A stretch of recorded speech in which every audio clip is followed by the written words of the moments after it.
Coming off of what was ultimately a pretty disappointing season 2 of the Michigan State Only Challenge, we had brought in a new quarterback in Kirk Cousins, but he did not really elevate this team. We also brought in Kenneth Walker III, and while the stats were okay, we really didn't have any game changers on offense. Defense, we did see a pretty good step forward. In fact, we even had a Rookie of the Year, Defensive Rookie of the Year, in Robbie Thomas. He had a really good rookie year, and hopefully he's going to be a key part for us building forward.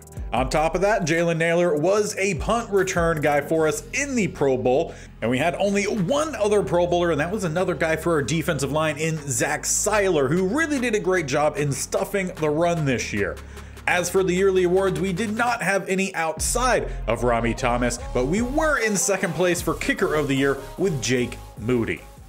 But ultimately, the second season would end with the Steelers as Super Bowl champions. Over the Dallas Cowboys 24-17, it was the Steelers' 7th Super Bowl win, with the MVP surprisingly being left end Clelin Ferrell. You could see the yearly award winners over on the right-hand side, and in fact, Robbie Thomas, our defensive lineman, was the overall Defensive Rookie of the Year, not splitting between AFC and NFC. But that rounds out season 2. The big question now moving forward is, did Kirk Cousins retire, and are we going to have to go back to a much lesser quarterback? And we would get lucky. No, Kirk Cousins has not retired. We do lose Eric Fisher, who was a backup offensive lineman for us. But where does that leave Kirk in terms of regression? Well, as it stands currently, Kirk moving into his 4th season is a 77, receiving some morale boost. So that's going to go away. He's a true 75 overall normal dev. The accuracies are definitely starting to go down, and he's now a deep style quarterback that doesn't have an elite arm strength, 87. So we're definitely going to have to focus more so on some medium to deep throws this year with a lot of play action, and probably lead hopefully a little bit more on Kenneth Walker. But we at least have a starting caliber quarterback. He is still the 28th ranked quarterback. Going through the entire roster just so we could get a look and see what we need to do moving through this offseason. Kenneth Walker, obviously going to be our number 1 running back. We have a solid 1 and 2. We have a fullback. We have some receivers, but I feel like we could definitely use an upgrade. Sky Moore has been extremely inconsistent throughout his time here. He's made some big plays, but he's also had several games where he just can't hold on to the ball. At tight end, we do have Tyler Conklin and Luke Schoonmaker, and potentially with Conklin getting older, we start to lean maybe a little bit more on the younger tight end. In his time out there, he's done actually a pretty decent job. The offensive line is not bad either. Raymond, 81. We also have Godecki at an 80, Allen at a 75, and maybe we could look for a new center. Conklin, an 82. He is 31 years old, so how long that's going to stay, we'll see. And then Onwenu, 83. So offensive line looking pretty good. Obviously, Zach Seiler, a Pro Bowl season, fantastic. Then we have Robbie Thomas. So we have 2 of the 3 guys for this defensive line. Maurice Hurst is now at 30. He's done all right, but we can definitely see what all is available. As for the outside linebackers, this is an area where we need to see better play. Josh Uche really hasn't done anything all too impactful. And at right end, we did end up trading once again for Kwity Paye, and he was more so involved than any of the other outside guys. But we still are missing some big play. Down the middle, Robert Spillane had a really good season, around 130 tackles. Zaire Barnes has been solid. We can definitely see what all options are, because we clearly need to keep improving. Coverage also could use a little bit of some improving. Sean Murphy-Bunting is up to an 86 right now. Again, that's probably with some morale boost. Tavier Thomas, I don't think really had that good of a season. Darius Phillips at a 78. He kind of saw a little bit of his time leave as we actually started Ambry Thomas over him. Now, we have several corners here who are getting up in age, so they might start regressing, but we have a couple younger guys. Chris Howard, we drafted last episode, and he has some potential, still needs to work a little bit. He's more so of an outside corner with that tackle ability, but he does not have the press. As for safeties, I like the group we have. Daxton Hill and then Josh Metellus, both really solid guys. So there obviously is some areas where we can see some improvement, but some areas that we kind of are probably about as good as we can have. As for our draft picks, we have a 4, 2 6s, and 2 7s. We used a lot of our current picks to make trades to bring in some guys because there wasn't a really good draft here for us. Now, unlike last season where I did a lot of signings during the year, I didn't do that this year, so we do have some signings we need to make. Daxton Hill and Raymond, 2 really big ones. Conklin we need to keep around, but luckily he has interest. Dwayne Eskridge, we have Ronnie Bell who could take over for him. So that's not one we have to bring back right now. Maybe save a little bit of some money. Spillane I would like to bring back, but that might have to be, again, a open free agency deal.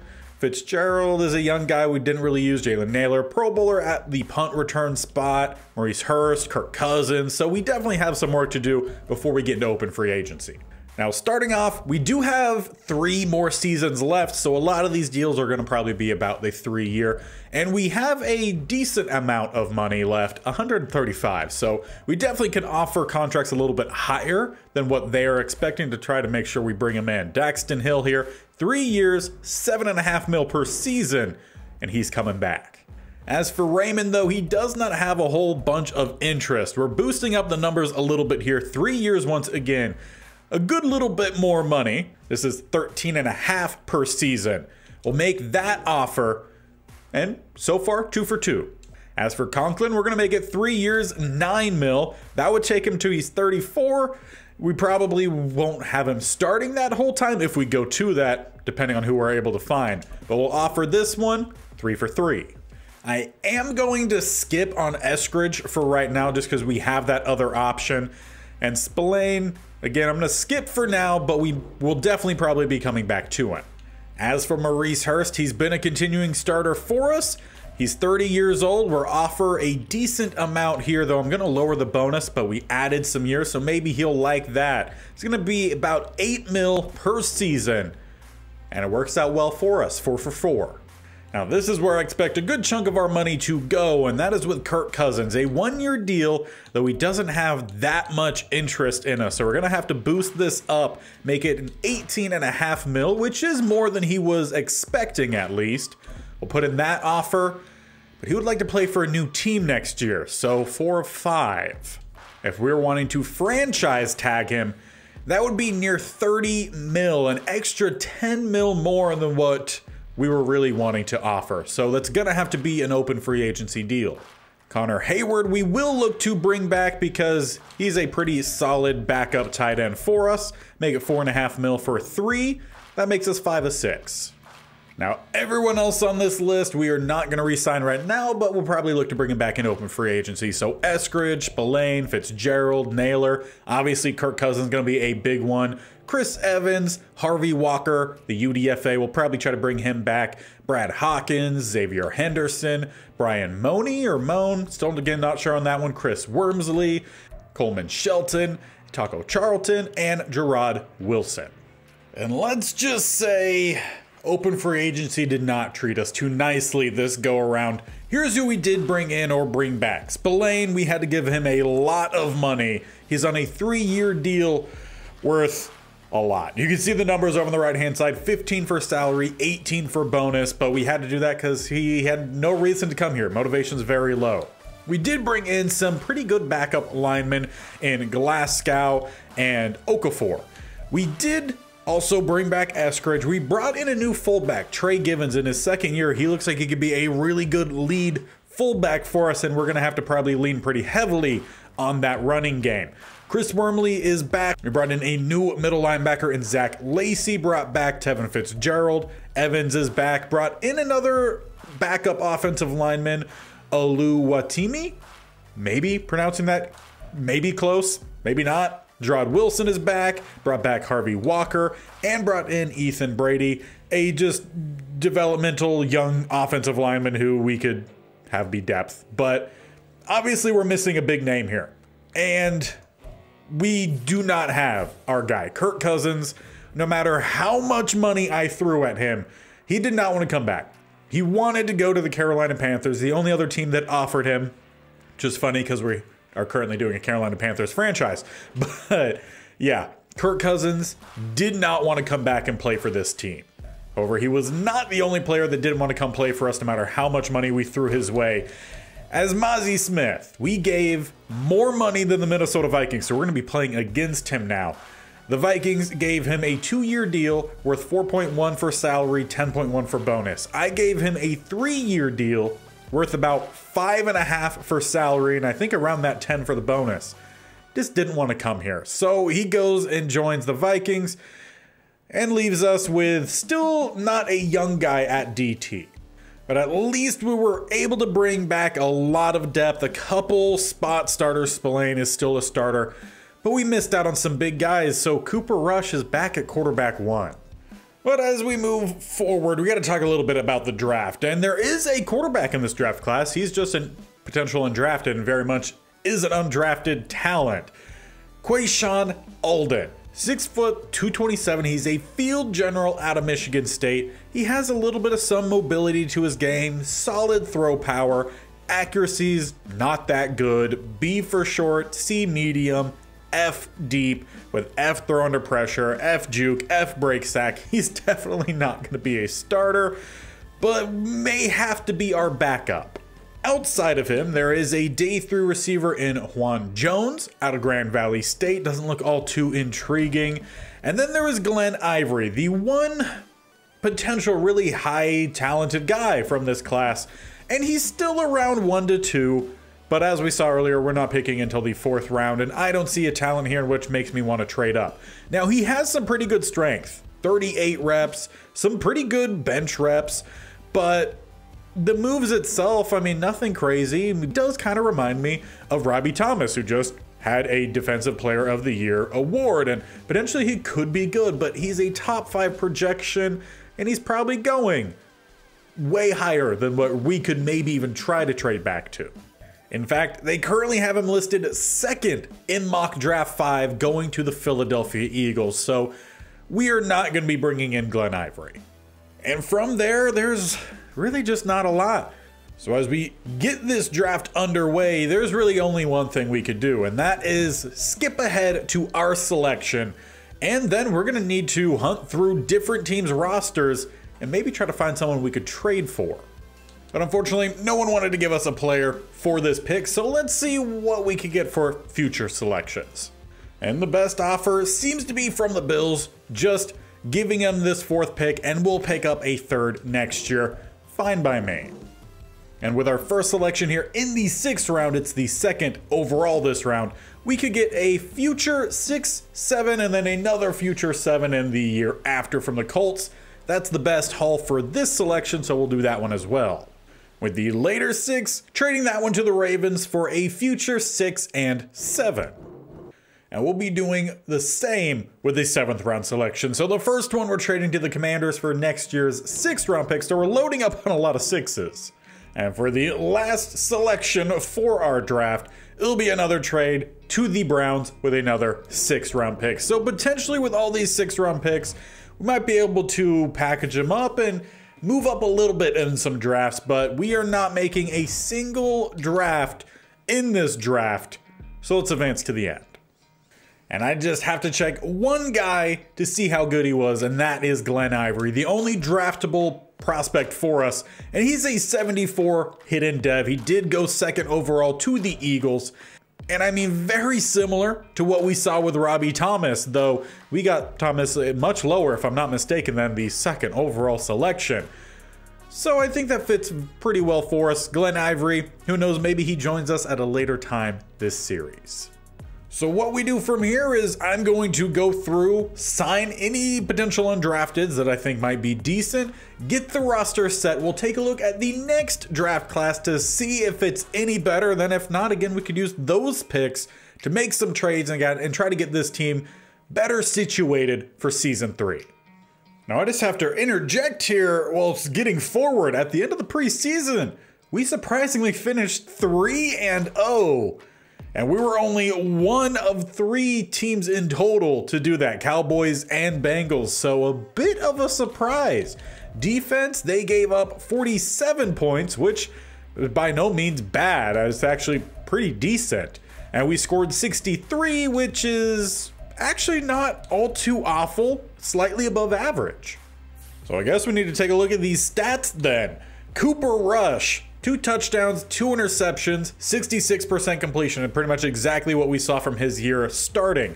We did still end up getting Quayshawn Alden, and he had 322 yards, 2 touchdowns, 1 interception, completed 67% of his throws, but he's a 57 or something similar to that overall. So Cooper Rush is the much better overall quarterback.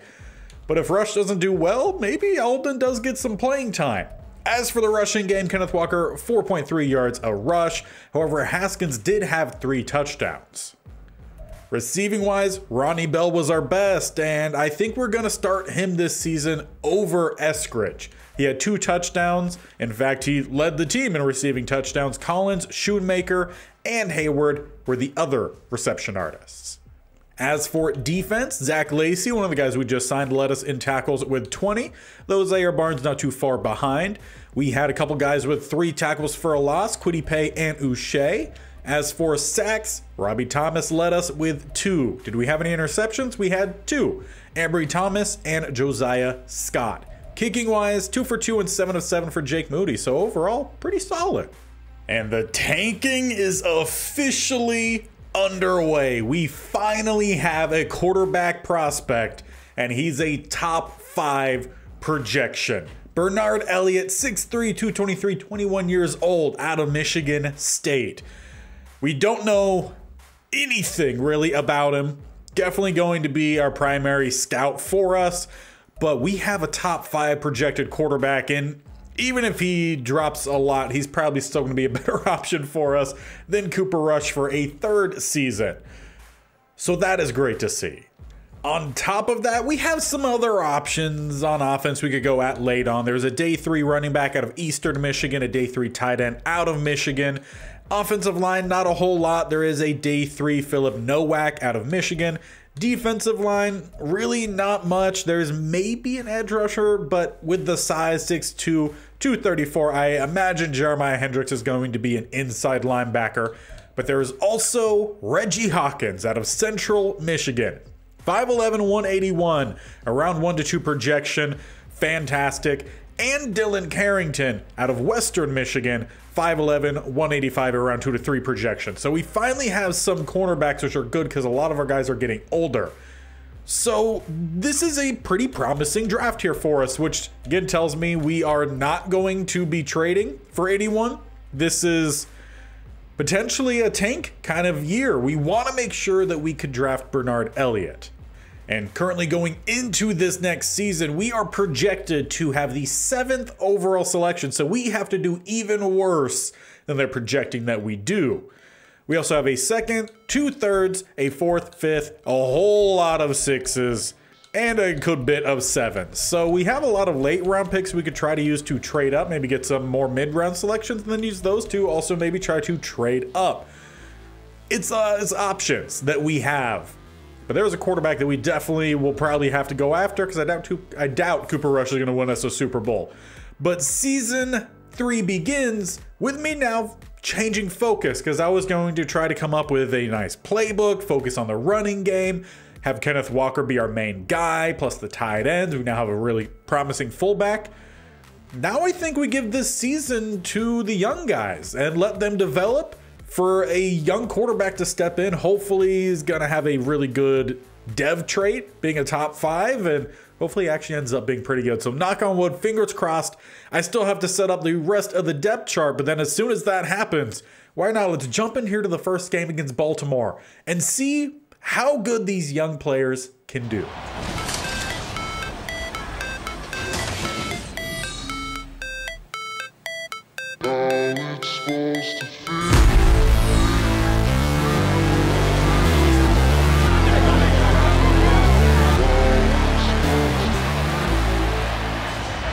Let's get the season 3 of the Michigan State Only Challenge underway. It is offense out first, and we are starting with Cooper Rush. We're gonna see what he can do. I don't want this to be a complete tank of a season, but obviously I do want to have the ability to draft that top 5 quarterback.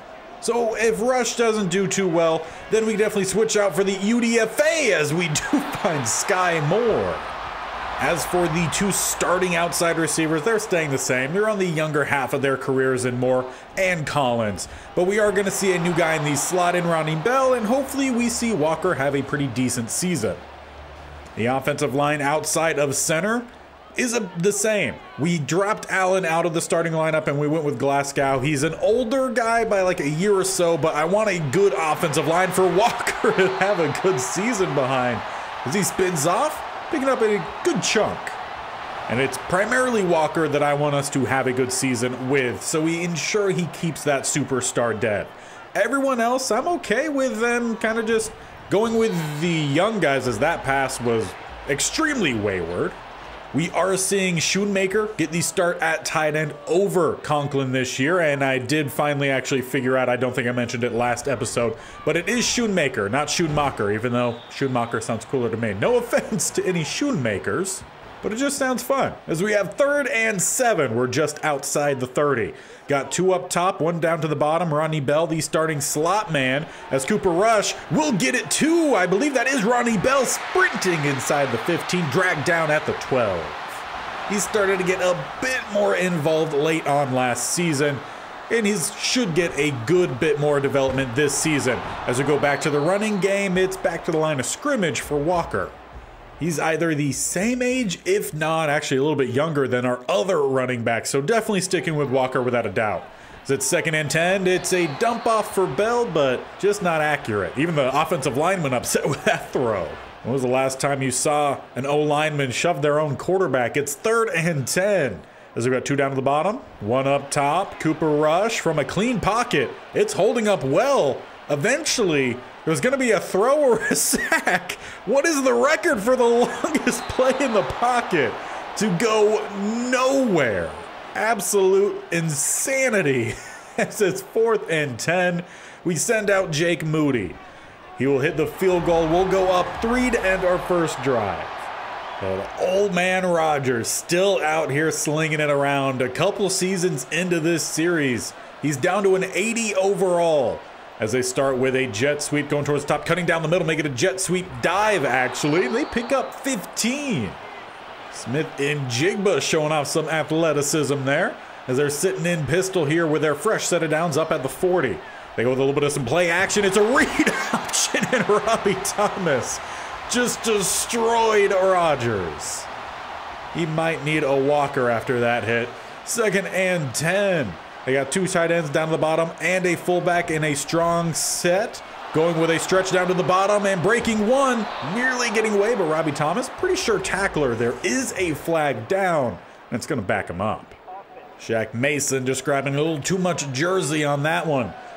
Backs him up to 2nd and 19. They're at the 31 now as they go to the play action and stuff down the middle. Seiler delivered that shoulder. And we have 2 promising defensive linemen for this series. We still need to find a 3rd. We are rotating in the middle, so we hopefully should see some new DTs out there as Rodgers loading up deep. Had his guy for a second. But Ambry Thomas getting the start on the outside this year knocks it away from Hill. But all things considered, a pretty good start. Cooper Rush starts this drive with a gain of 0. Then Kenneth Walker picks up 10. However, it's 3rd and inches. And we pick up 20 to Nico Collins. He's opened up the last 2 seasons with a touchdown. We still need to find a touchdown in this one as Justin Reed knocks that one away. 3rd and 10. We get 12 to Sky Moore. 1st and 10. 25 Sky Moore inside the 10.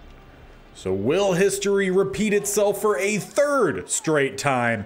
The first touchdown of this series, as it is a pass. Cooper Rush going down to the bottom and just not on target there for Walker. If we are to get a 3 for 3, we need Nico Collins. He's the receiver at the bottom of the screen. As we come out with an I set, it's a toss down to the bottom. Walker with space and into the end zone. It is not Nico Collins opening up this season with a touchdown, though he set the edge for Kenneth Walker III, and we're up 10-0 to start our tanking season. But I am all for performing really well in the games that we watch and then losing all the ones we don't. As Schultz picks up a nice gain, Rodgers gets dropped again. And then we drop Chase Edmonds. It's now 3rd and 14. And they pick up 13 to Ray McLeod. Do they go for it here? No, they punt it away. So defense starting off pretty well as our offense has a chance to go up, well, depending on what we get, either continuing 2 scores or 3 as Cooper Rush continues this drive with a 2-yard rush. As we pick up 7 more going Rodney Bell, getting close to midfield with a gain of 5. Kenneth Walker at the 48. Crossing by a yard. Kenneth Walker picks up 3. 2nd and 7.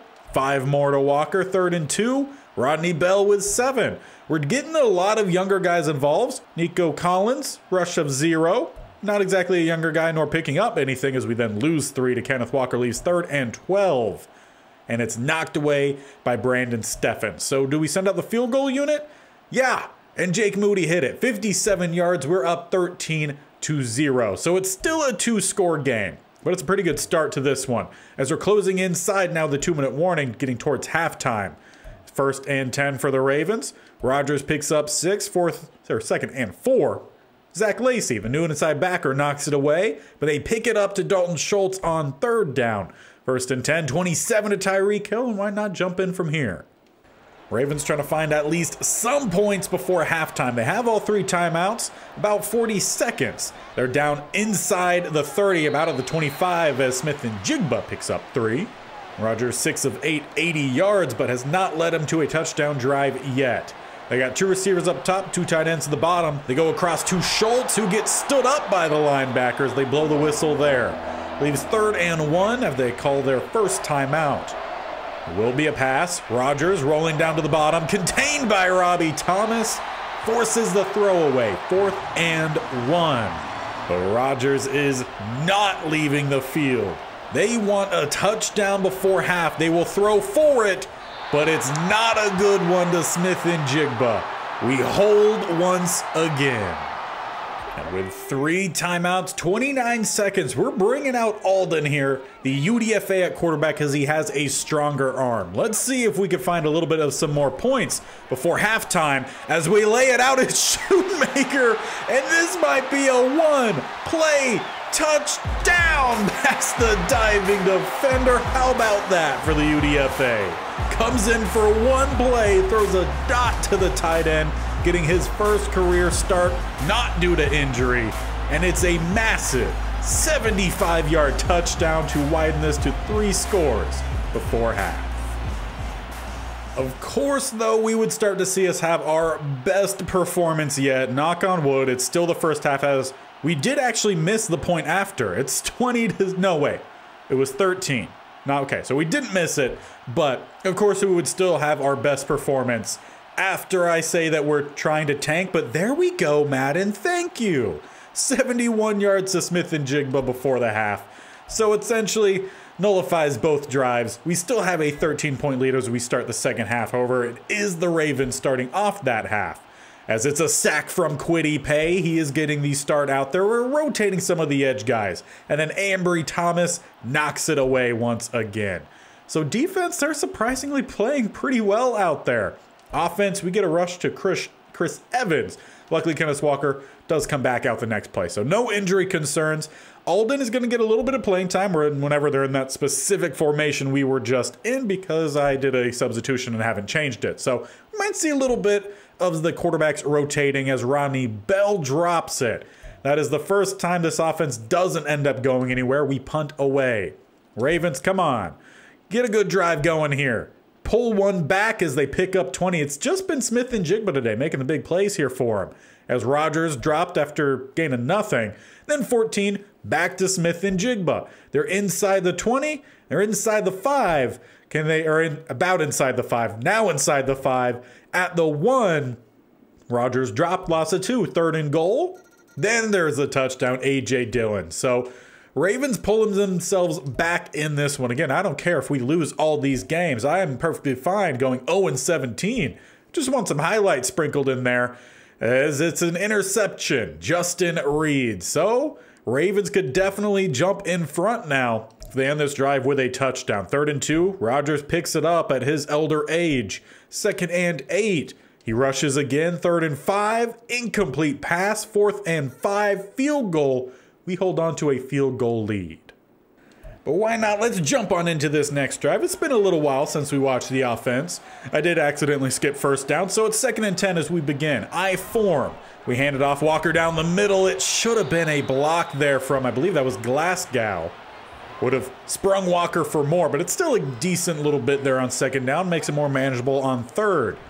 As Cooper Rush having to roll out immediately, though, finding Sky Moore wide open and nearly trucking the defender to get away. Cooper Rush, though, just 9 of 20 on the day. So while he's obviously led us to a good first half, the second half clearly hasn't been as good or the 3rd quarter, as we just are now starting the 4th. We start with a stretch, though turning more into a dive. Walker gave a couple guys the shoulder. He picks up 4. And that'll leave us with a 2nd and 6 with a bunch up top, 1 down to the bottom, though going back down the middle with the draw-ish. Either way, we pick up the first down as he is just under 90 yards on 18 carries. Obviously, having the 1 touchdown to open up the game, or open up the touchdowns from this game. As it's 1st and 10 up top, Schoonmaker with a big play before half. This one just a gain of 2.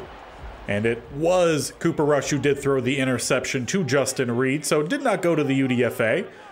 As we go the handoff down the middle with some lead blocking, Walker sprung forward for the first down, 19 carries, 99 yards. Just give him 1 more for the century mark as we got a bunch down to the bottom. 1 up top is Sky Moore. With some pulling blockers, Schoonmaker does not block 21. If he did, Walker might have still been running, but we're over 100, 105. So the main focus of this offense being Walker, that's working out pretty well today. Losing, not quite yet, but there is a flag down before we even get the snap off, it seemed like. Probably going to be a false start, I'd imagine. No offsides. Tyree Wilson called there, giving us a free set of downs as we're about at the 20, just outside. Cooper Rush across the middle has his target. It is Ronnie Bell, not Sky Moore. I saw the 2, but it was backwards. That gets us down to the 5. Once again, trying to make this a 10-point ball game. As we got a bunch up top, the tight end down to the bottom. We swing it all the way up top for Ronnie Bell, who can't find the corner, but down to the 2 is a poor spotting. And it's in between the 1 and the 2. Better spotting. As it's the I form, we hand it off Walker down the middle, and he shakes and bakes as we're in for his 2nd touchdown and back in front by 10. But if we're to keep tradition true, this first game should be a good close battle that we give up late, as we continually have problems against Smith and Jigba, but that's not been where Ambry Thomas has been lining up. That's actually is Tyreek Hill has been that battle. He scores a touchdown, 43 yards, is back to a field goal game. But the guy who has been covering Smith and Jigba, depending on where they've lined him up, whether it's slot or if it's on the outside, if it is the outside, it's Sean Murphy Bunting. Sack from Bradley Chubb to start our next drive. If it is in the slot, it is the 2nd-year guy we talked about earlier on this episode. The name I can't remember. 3rd and 6. We do not pick up the first down. 2-minute warning hits. Ravens have a chance to win this one late. So we broke tradition earlier in this game by not scoring first with Nico Collins. Instead, it was Kenneth Walker. We could break tradition by winning this first game. However, Rodgers looking for some big plays. He finds Hill up the sideline and move up to the 30. A field goal ties this one. Touchdown puts them in front by 4. As it will be another throw. Rodgers quickly out to the running back, but Metellus not having anything to do with that. He breaks that one up. A guy who does all but play defensive line for the Vikings in real life. He could probably do that for us as a quick rush down the middle on the screen throws off that one. I'll leave him with 3rd and 10. Arguably 2-down territory though. Rodgers from the pocket, lofting it towards the sideline, and it's brought in by Smith and Jigba. A heck of a grab. Though it looked like that was I already forgot his name, but one of the guys that we benched after bringing him in last year, and he didn't play too well. As they pick up another first down on the drag. They're down to the 29, definitely in field goal range. We're still over a minute left in this one. They got 3 up top. Rodgers across the middle has his target, diving catch. They're down to the 10 with Hardy. Is Rodgers trying to set up Cooper Rush to have a game-winning under-minute drive? I don't know, both teams have all 3 timeouts. We're under the 45-second mark as they go with a opposite of a zig. I don't know what to call that. Out then back in as they call their first timeout there. They're down to the 4. They got 3 down to the bottom, tight end up at the top. Rodgers to the back and both feet in for Dalton Schultz. Ravens steal the lead here late, making it a touchdown game. Well, what can this offense do here? We could go for the win, because why not? It's just week 1, and who wouldn't like a win in week 1 and then tank the rest of the season? As it's Rodney Bell, he's wide open, it's put on him, but Steffen's able to recover, but it's a big play, flipping the field. We're down to the 27, and we still have 2 timeouts left. What an opening game we have here. 28 seconds on the board. We got Rodney Bell going towards the sideline. Collins hasn't scored today. 2 high safeties as they shade more of the middle. Rush having to spin around. He gets dropped. Second timeout called. It's not a loss of anything, though. Still 2nd and 10. Oh, we'll keep the same look. They're keeping a pretty similar look. Still 2 high safeties. They're playing off coverage. Gonna limit what we could do with this kind of play for sure. As we're having to roll out. Someone try to make a play. It's nearly the Ravens making the play there. Well, perhaps we need to go back to the play that got us down here. 3rd and 10. Send Collins on the slant rather than the drag. Maybe try to bring down the safety. Bell switching to the outside. We have Schoonmaker down the middle. It's going out for Bell, who's at the pylon. The initial call is a touchdown. If this stands, we've stolen the game back with about 10 seconds. We need a second look for sure to see if both feet came in bounds, but if so, what a play. And of course, booth review coming in. I expected nothing less, especially from the fact that Cooper Rush waited. He hesitated to celebrate. Can't tell with that first look. The left foot is definitely in, but the right is so hard to tell with that angle. But they take it off the board. That right foot, the toe hit the line. 4th and 10, we need at least the first down here. We're gonna send Collins just straight up the seam. Safety is gonna have to choose whether he helps on the outside or stays towards the middle. As we do have the release on the inside, it is Collins, but it's tipped away. Campbell seals the game for the Ravens. Well, how about that? Honestly, about as perfect as a game could be for us this season. I want us to lose because I want the top 5 pick for the quarterback. But we were competitive. There were some big plays in that one. Unfortunately, we don't get the win. It could have been nice in week 1. Go 1-16. Why not? But we'll move on. And we would go on to open up the first quarter or so of the season in a near perfect way. Unfortunately, though, we did win against the Saints, 24-21. We had another close game, though, against the Packers, another 24-21, though. It went the Packers' way. But so far, we're doing pretty well in establishing ourselves in a good spot to pick up our quarterback. There is still a lot to learn from these players, but right now, Bernard Elliott, we know he at least has A, short accuracy, which is a big improvement off of what we already have, and Devontae Sheldon at least has some intriguing ratings, B, ball carrier vision, and A, carrying. Could be a solid depth running back here for us. Pretty good looking tight end as well if Conklin does end up moving on or retiring. He is getting on the older side. B, run block, and B, catching. As for the getting towards the defensive side, because we don't know much about Nowak at this point. But on the defensive side, Jeremiah Hendricks, we do know that he has B block shedding, but still not a whole lot of information. As for Reggie Hawkins, he's already looking pretty solid considering he is a man-to-man corner. And we already know that he has B zone coverage and B press. So already really liking him. We're going to have to find a way to get another second round pick. As for Dylan Carrington, he is a man-to-man, but he has D zone coverage and C press. We'll still probably try to go after him. Again, depending, we might have to use that second round pick to get to Reggie Hawkins. We'll see. That'll be next episode.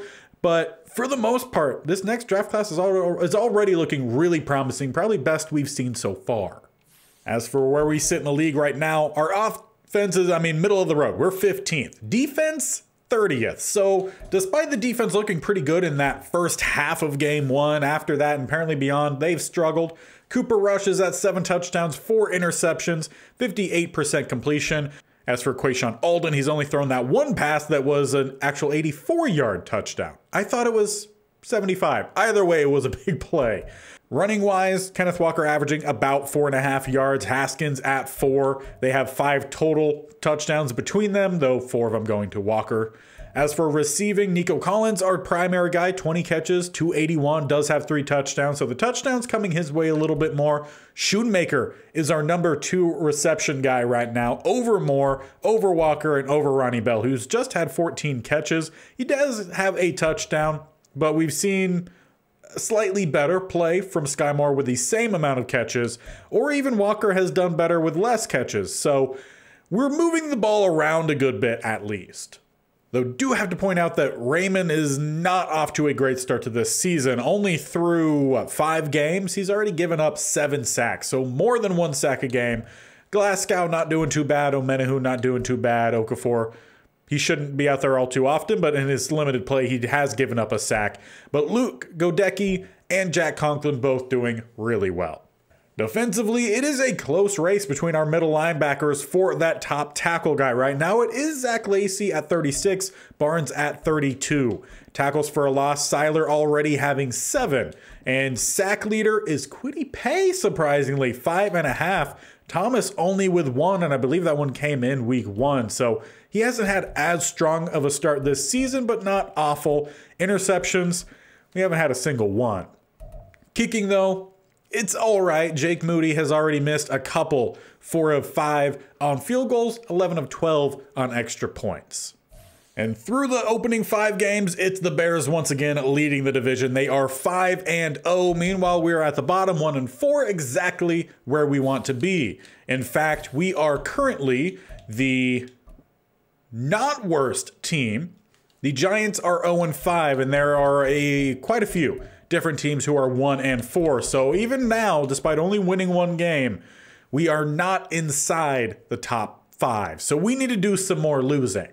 And arguably a great way to do that is to watch a little bit of the Chicago Bears game. We're going to do a little bit of some quarter sim, get into that 4th quarter. It is very much going to be in favor of the Bears on paper. 5-0. They have an 88 defense. Their offense not as big, though. They are still pretty solid. They struggle in the passing game, but everywhere else, they look really good. So let's jump into a little bit of this Bears game. And what's even better for us, it's an away game, as the Bears score early, 7-0, though we both trade some scoring late on in that 1st quarter. It is 10-7 to start the 2nd. So still a close game, and we actually tie it up 10-10. That holds to halftime. All right, we might have ourselves another close game, hopefully in which we lose, as the Bears and ourselves not doing a whole lot. Bears do grab a lead to go into the 3rd, or actually into the 4th quarter. So let's slow it down a little bit. 3rd and 11, Kwity Paye picking up a sack. So we need some good play like what we've seen, but ultimately we need to still lose the games as we lose 2 yards with Kenneth Walker. 2nd and 12, he then halves the yardage needed. 3rd and 7, math doesn't add up, and we do not pick up the 1st down with Cooper Rush. One thing I am considering in the last few games, potentially the whole 2nd half of this season, is to put in that UDFA quarterback, get him developing, because he's most likely going to grow to become our backup quarterback. As right now the Bears are moving fairly steadily, crossing midfield with Amari Cooper. 60 more go to Michael Carter. Back again with 7. They're about inside the 30. Get inside the 20, we watch a little bit of defense, and the penalty definitely helps out. They're actually at the 4, so might as well continue as they're down now to the 1. Touchdown for David Montgomery, returning to the Chicago Bears. In this universe, at least. We got about 2 minutes. We'll watch a drive. We are down 14 points, 2:12 on the clock. We have 2 timeouts. Let's just see what we could do. Another touchdown drive would be nice to see, but right now Cooper Rush is having to avoid the pass rush as he throws that one away. 9 of 19, 94 yards and an interception. Definitely not a clean game by any means, as it's 2 receivers to the top, 1 down to the bottom. Will be Cooper Rush, sitting in the pocket, having to evade some pass rush again, but does not throw it away. Micah Parsons, I believe that said 2nd sack on the day, Leaves 3rd and 24. What can this offense do? Need to gain about a country mile here. As we do find our guy, that is Conklin out there. Did Madden change my depth chart? One thing that I hate here in Madden, as it's 4th and 3, we are going for it. It's a split backfield, as we do find our target. First down going to Ronnie Bell, so at least he's still out there. Maybe we just had to rotate a little bit at the tight end spot. You never quite know. As it's 1st and 10, they do send the blitz. We pick it up, but we throw our 2nd interception, and that should do it for us here. Clearly, while we've had some decent half against the Bears, we haven't ever played a full game against them, and that continues in this one. And just as we saw through about the first quarter of the season, it would continue pretty well through the middle part. Though again, we tripped up against the Cardinals, getting a win. What is that about? And we almost pulled off a win here against the Chargers, 36-35. And we probably would have won that game if we didn't give up 15 points in the 4th quarter. But in this game, we gave the start, the first official start, to Quayshawn Alden. And he threw for nearly 300 yards, 3 touchdowns. He completed 67% of his throws. Not bad. And because of that, he had a breakout opportunity going into the next game against the Cardinals. If he was able to not throw too many interceptions, have 300 yards, he could move up to a star dev. And that was the game that we won, 17-7. Unfortunately for Quayshawn Alden, he did not do all too well. 117 yards, 1 interception. He completed 55% of his throws, though it's a better day than a rookie who was probably taken much earlier on than he was, as he was in UDFA, in Chandler Tyson. 109, no touchdowns, 1 interception, 37% completion. So ultimately, Quayshawn Alden did not end up getting his star dev. He remains a normal, but that was at least good for his XP gain and developing him to be a backup. But at this point of the season, we are well on our way to securing our spot in the draft, as we are one of 2 teams who are 2-8. The Rams and us. We're fighting right now for that 2 seed. Right now it's given to the Rams. The Giants, 2-9. So we just have to ensure that we lose some games to round out this season. But as we've learned, the actual talent grade of Bernard Elliott is not a top 5. It's actually a talent grade of 2 to 3, which is a little bit surprising to me. Again, we saw all this information earlier. We finally have some of the physicals, and it's good to great throw power with solid to good speed. The accuracies look pretty solid. A short, B medium, and B deep. He has A throw under pressure and throw on the run, A break sack, A injury. The awareness is a little bit low, and maybe that's what's dragging down some overall. But this still looks like he could be a really good quarterback. Now, obviously, we have to worry a little bit about the mock drafts. And at least the last time that the mock draft came out, we were the 5th selection. But they do have him listed going 3rd to the Cowboys, and that was where we should be picking. So right now, all looks like things are going well, and we are on our way to getting our guy. As for the defensive guys, we didn't get the last 5% on them. It's really annoying. You go into the favorites, you select your 3. I selected Bernard Elliott and the 2 cornerbacks. Either way, they seem like they could definitely be pretty solid. Reggie Hawkins definitely looks like he could be a day 1 starter, around 1 to 2 projection. And he has great to elite speed, great to elite acceleration, good to great agility and change of direction, jumping. He's just not very strong. That's fine. But he has B, man, press, and zone. With A injury, A awareness, and play rec is a C, so a little bit of work can be done there. With A to B block shed, C tackle. So if he has to play in the slot as well, I mean, he could also do that. So we have 2 top end guys we definitely would like to bring in. Dylan Carrington, he's looking all right. He's just not super fast, but he has good acceleration. So he could get to his top end quickly. It's just not a very good top end. Would be a little bit more of a work in progress, but I'm fine with finding some of those guys. The cornerback spot is a weaker area for us in terms of depth. As for Jeremiah Hendricks, he is a run stopper, D finesse moves, C to F power. He has some block shedding, maybe a little bit some cover skills, but probably isn't going to be someone that we necessarily need to go after. As for Philip Novak, he doesn't look like he's going to be all too intriguing either. There is Roy Dickens, and he looks like he could be pretty intriguing. Maybe a backup running back here in Devontae Sheldon. Break tackle is a little bit low, but everything else looks pretty decent. So we have at least a couple guys in this next draft class that we could definitely go after. So that is a nice change. But as it stands right now, we are still at the bottom of our division where we want. We got a few weeks left, but let's jump forward to that last and final week.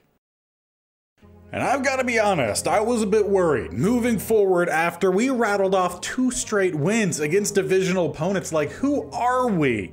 And that was with the UDFA at quarterback. So after that, I knew I had to take him out. We put Cooper Rush back in, and we took out all the receivers, put in the young guys, and we got back on track, losing the next 4. However, 3 of those 4 were still pretty close games. But it's just crazy how we put in the UDFA and he seemingly went off. Quayshawn Alden, about 250, 4 touchdowns, 1 interception, 72% completed in that first game against the Bears, top of our division. Was he doing much running at all? Not really. Then against the Packers, a team who isn't as good, he had a quieter game. About 140, a touchdown, but 70% complete. And in that one, he didn't seem to do all too much more running, or he ran a little bit more, just not for much at all, just 1.2 yards per rush.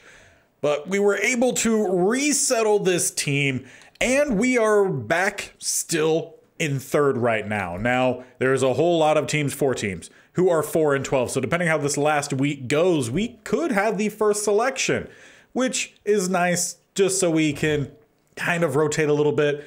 We still only have that first selection, and depending on how the mock draft 5 goes, maybe the quarterback we want in Elliott is still a top 5 guy and we have to go after him then. If he does drop, then we could drop and then make things a little bit easier to pick up him and the corner. But right now we are selected to have that 3rd spot in both the 1st and 2nd round. So we could definitely move up in the 2nd round, and maybe with these 2 thirds, move back up and get that other corner. It's all possible. And then with the rest of the picks, we could trade back, see what other possibilities there are who are maybe better than their potential and drafted. But we are sitting pretty good this season, going really how I was hoping it would. But to finish off, we'll be having our 3rd straight Week 18 game against the Minnesota Vikings. I'm going to put back out the normal guys we've had for the majority of this episode so we could get a little bit more look at them, get them developing a little bit more, and round out Season 3. And of course, this is going to start with a quarter sim, get through at least the first half, watch a little bit of some play here and there. As the first quarter ends, it is 7-0, but we level it up 7-7, then promptly give up a touchdown. And they do tack on a field goal before half. It is 17-7. We'll get through the 3rd quarter, watch a little bit more of the 4th as it's still a little bit back and forth. Vikings, though, very much holding their lead as we move into the 4th quarter, 24-7. Knocked away leaves 3rd and 8, and it's another throwaway, though we are closer to midfield. So why not? We're jumping out here, playing with Alden and pretty much the majority of our starters at this point, or at least most of our starters moving forward. As Alden goes to scramble, he gets to the outside, picking up that 1st down. And from there, we'll continue watching this drive as we've got 3 spread up top. 1 down to the bottom is Shoemaker. Look for a throw here, or no, play action. We do get the throw across the middle. That's going to be Sky Moore picking up a big chunk down to the 25. Not a whole lot of passes in this one. Alden just 7 of 12, under 100 yards. I want to say he's around 95-ish, if I'm remembering correctly, as it's tipped at the line. Could have been 100 there. Now, we cannot forget that the Vikings did sign Mazi Smith, a guy I was trying to go after for the future for our DT spot. He decided to take less money to go there, and we miss a throw up top. So if we could ensure that Smith doesn't get any big plays against us, that would be nice. I'm pretty sure he's number 95 at the interior top of the line. We go with the toss here on 3rd down with some beautiful blocking. Walker just had to lower the shoulder, but he comes up inches shy.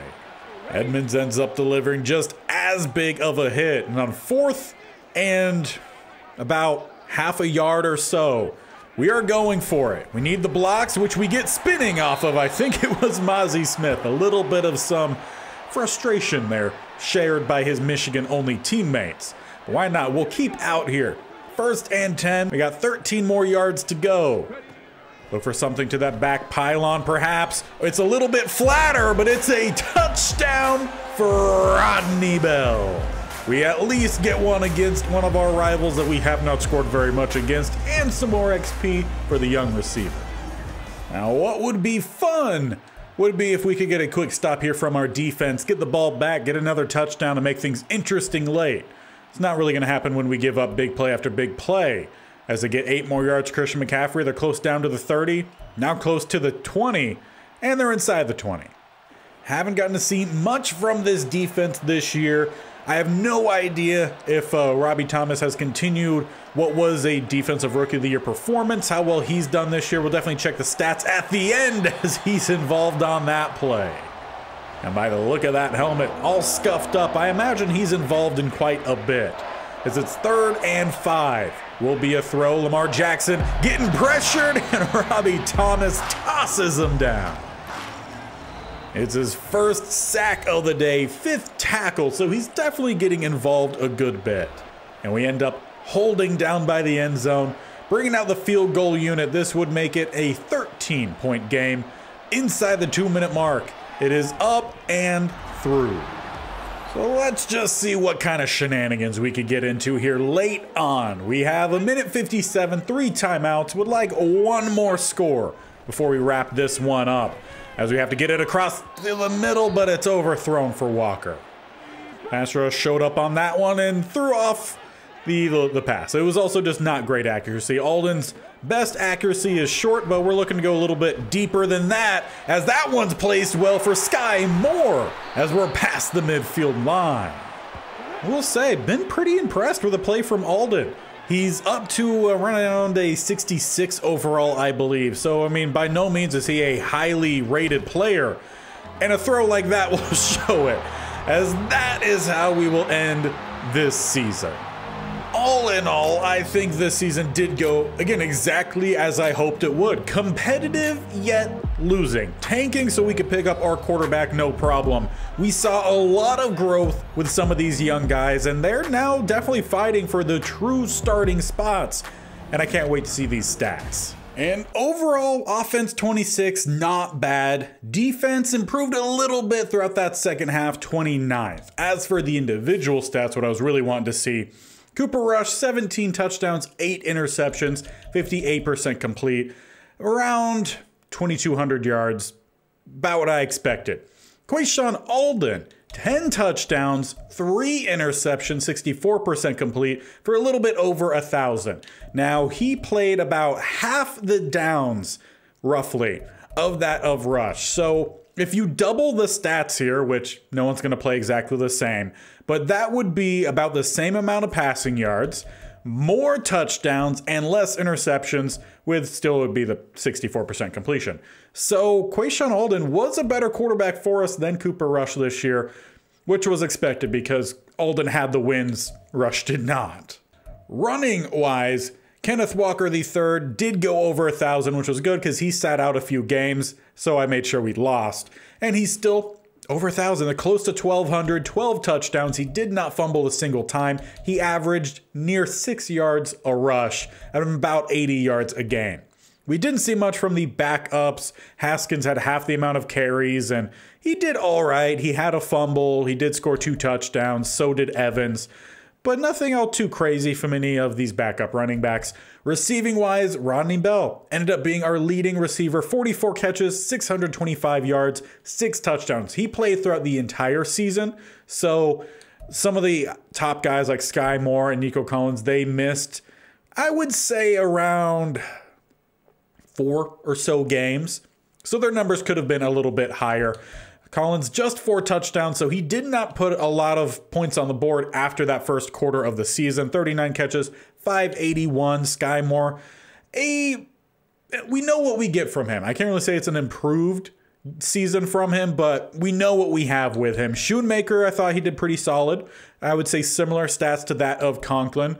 Walker had an additional 337 yards and 4 more touchdowns. So that gives him a 16, I believe, total on the season. So about a touchdown a game.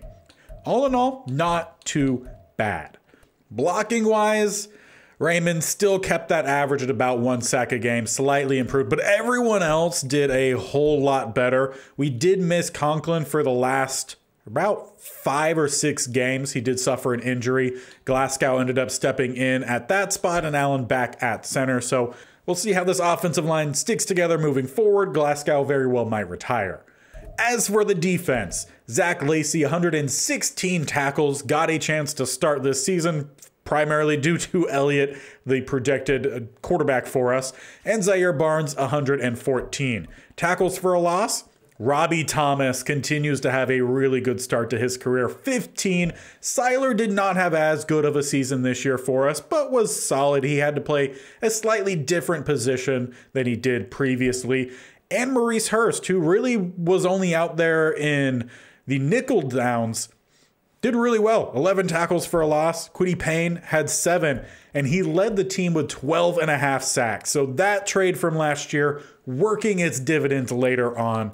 Robbie Thomas still 7.5 sacks. Not bad. How does that compare though? In his rookie year, he had the same amount of tackles for a loss with half a sack less. He did have a few less tackles this year, but all in all, I mean, absolutely consistent, which is a rarity. He also had 1 pass deflection, so good on Thomas. As for interceptions, we did not have many. 6 in total, half of which did go to Sean Murphy-Bunting. Lacey had 1, as well as Metellus and Javier Thomas, who somehow kept finding his way out in the field no matter how many times I put him on the bench. Forced fumbles, we did force 4 of them this year. Metellus, Pay, Seiler, and Hurst. Of those 4, we recovered half, Seiler and Hurst. Kicking-wise, it was a slightly lesser season from Jake Moody, 9 of 11, though not awful, and 43 of 44 on the points after. Pretty solid. If you like punting stats, pretty good. 50 yards a punt, 16 down inside the 20. Touchbacks, we probably could have had to be a little bit better. There were 14, but he had a long of 72. And we'll wrap up here on the playoff bracket so you can see the guys who are out there. The Bears did end up winning our division. They are the first round bye.